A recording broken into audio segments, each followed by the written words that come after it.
दिसंबर का महीना शुरू हो चुका है और इस दिसंबर महीने की शुरुआत में ही यानी 2 दिसंबर को सुखों के स्वामी शुक्रदेव का राशि परिवर्तन होने वाला है, जो इस महीने के लिए बेहद खास रहेगा। क्योंकि 2 दिसंबर को शुक्र का राशि परिवर्तन होगा, जो कि शनि की राशि मकर राशि में होगा और 28 दिसंबर तक शुक्रदेव यहीं रहेंगे। अब ये जो इनका 28-27 दिनों का ये जो गोचर है, ये इस वर्ष के अंत को, इस महीने को किस तरह से परिवर्तित करेगा, इस वीडियो में हम विस्तार से जानेंगे सिंह राशि के लोगों के लिए। जय माता दी दोस्तों, आप सभी का स्वागत है हमारे यूट्यूब चैनल अमृता एस्ट्रो में। और मैं बात कर रही हूं शुक्र के राशि परिवर्तन के बारे में। देखिए, शुक्र क्या है? शुक्र को दैत्य गुरु कहा गया है और ये शुभ ग्रहों की श्रेणी में आते हैं। शुक्र ग्रह को अगर आप अपनी कुंडली में देखें तो ये सुखों के स्वामी है। ये अच्छा करियर भी देते हैं, मान सम्मान भी देते हैं, पदोन्नति भी देते हैं और हर सुख को देने में ये सक्षम है, जैसे धन, समृद्धि, खुशियां, आनंद, प्रेम, सुंदरता, संतुष्टि। ये शुक्र की देन है। लग्जरी आइटम्स, जो भौतिक सुख होते हैं ना हमारे जीवन में, उनके स्वामी शुक्रदेव कहे गए हैं।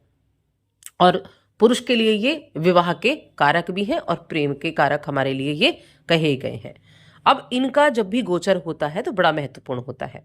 अगर शुक्र शुभ स्थिति में हो तो आपके जीवन में हर एक सुखों की प्राप्ति होती है, लग्जरी आइटम्स आपको देखने को मिलते हैं। और यही शुक्र अगर नीच के हो जाए, शत्रु राशि में चले जाए या शत्रु के साथ बैठ जाए, तो इन सभी चीजों में कमी कर देते हैं। आपका वैवाहिक जीवन बड़ा परिणाम देने वाला हो जाता है। आपके जीवन में हर एक को सुखों में कटौती हो जाती है। तो ये शुक्र का काम है। अब इनका जो ये राशि परिवर्तन है, ये सिंह राशि के जातकों के लिए किस तरह के रिजल्ट लेकर आया है, तो देखिए, ये आपके लिए 10वें यानी कि करियर के भाव के स्वामी कहे गए हैं। और ये आपके लिए तीसरा घर कौन सा है? पराक्रम का, साहस का, कम्युनिकेशन का, स्थान परिवर्तन का है। इनके स्वामी कहे गए हैं। और अब जाने वाले हैं आपके छठे घर में। छठे घर में जा रहे हैं, शनि की राशि में जा रहे हैं। शनि इनके मित्र हैं, शनि की राशि में जा रहे हैं, लेकिन आपकी राशि के शत्रु हैं। शनि और सूर्य में शत्रुता है। अब ये यहां बैठकर देखिए, छठे घर में अगर जब शुक्रदेव जाते हैं तो रिजल्ट अच्छे देते हैं। यहां शुक्र का छठे घर में बैठना भी आपको अच्छे रिजल्ट देगा। इस समय अवधि में मकर में बैठना सिंह राशि के जातकों को कैसी चीजों से लाभ करा सकता है? लोन वगैरह या इस तरह के ही अन्य माध्यमों से लाभ की प्राप्ति कराता हुआ दिखाई देगा। और यात्राएं आपके लिए रहेंगी। तीसरा भाव क्या है? छोटी यात्राओं का भाव है। और 10वां भाव क्या है? करियर का है। करियर के सिलसिले में छोटी यात्राएं रहेंगी। ज्यादातर समय आपका ट्रेवल में बीतने वाला है। कामकाज के सिलसिले में यात्राएं होती रहेंगी। लेकिन जब बात आती है आपके करियर की, तो यहाँ करियर में आपको तरक्की की संभावनाएं बहुत बेहतर दिखाई देंगी, क्योंकि छठा भाव सेवा का, नौकरी का भाव है। और नौकरी के भाव में, और नौकरी के कारक कौन है? शनिदेव है। और शनिदेव के घर में कौन आ गया है? शुक्र आ गया है। तो बेहतर तरीके से यहाँ चीजें बदलेंगी, तरक्की होगी, बेहतर संभावनाएं दिखाई देंगी। नौकरी में बदलाव भी होंगे, परिवर्तन का भी योग बनेगा कि परिवर्तन भी आपको देखने को मिलने वाले हैं। अब देखिए, छठा घर कुछ नेगेटिव चीजें भी लेकर आता है। ऐसा नहीं सारी चीजें पॉजिटिव होती है, लेकिन पहले हम अच्छी चीजों के बारे में जानेंगे। आपके लिए इस समय माहौल बहुत अच्छा रहेगा। दूसरों की जो आपको मदद करने की प्रवृत्ति है, वो आपके काम को टलवा सकती है।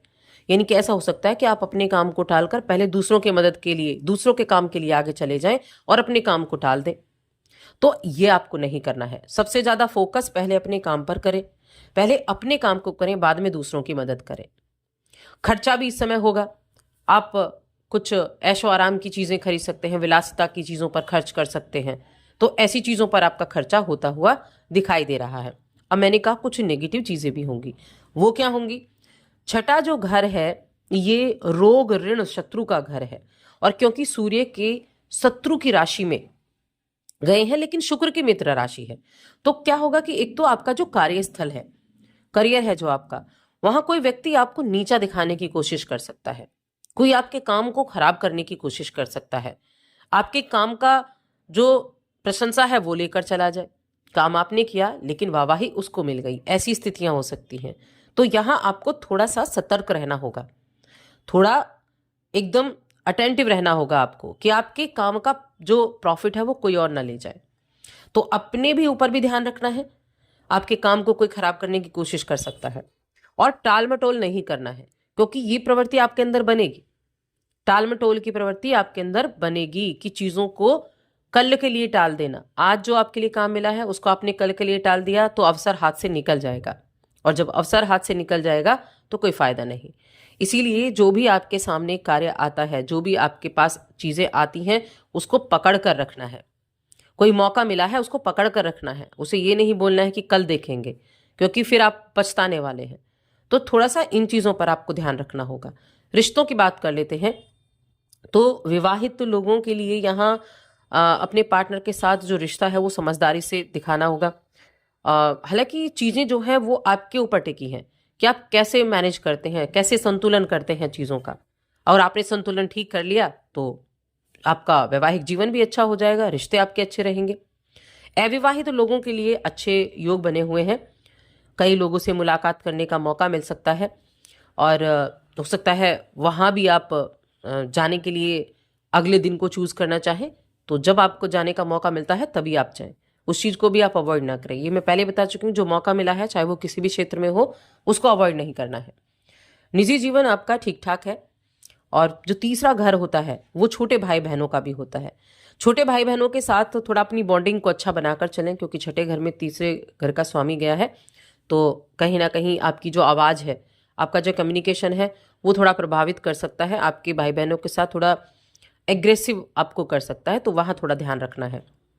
बाकी अगर आप लोन वगैरह लेना चाहते हैं, अप्लाई करना चाहते हैं, तो उसके लिए अच्छा समय रहेगा। आप अपने बिजनेस को बढ़ाने के लिए लोन ले सकते हैं। और जो आपकी हेल्थ अगर देखी जाए तो हेल्थ का थोड़ा ध्यान ज़रूर रखना है, क्योंकि यहाँ आपका जो आपकी रोग प्रतिरोधक क्षमता है वो कम हो सकती है। कुछ फीवर वगैरह, यानी कुछ मौसमी बीमारियां, यही चीज़ें आपको थोड़ा सा परेशान कर सकती हैं, तो हेल्थ का अपना आपको ध्यान रखना है। चलिए अब उपाय की बात कर लेते हैं, शिक्षा की बात कर लेते हैं। शिक्षा की बात नहीं हुई है, तो एजुकेशन के लिए अगर देखा जाए तो सामान्य फल देने वाला ये समय रहेगा एजुकेशन के मामले में, यानी कि ठीक ठाक आपको देखने को मिलेगा। उपाय की बात करते हैं, क्या उपाय आप कर सकते हैं। तो सिंह राशि के जातक क्या करें। एक तो थोड़ा सा अगर आपको कहीं एक सिट्रीन का टुकड़ा मिल जाए तो उसको अपने पर्स में रखें। सिट्रीन का टुकड़ा अपने पर्स में रखें, यह आपके जीवन में समृद्धि लेकर आएगा। इस शुक्र का उपाय है। और जो सूर्य देव हैं उनको जल अर्पित करते रहें, यह आपके लिए उपाय रहने वाला है। तो आज की वीडियो में इतना ही। वीडियो कैसी लगी कमेंट करके बताएं। चैनल पर पहली बार आए तो सब्सक्राइब करें।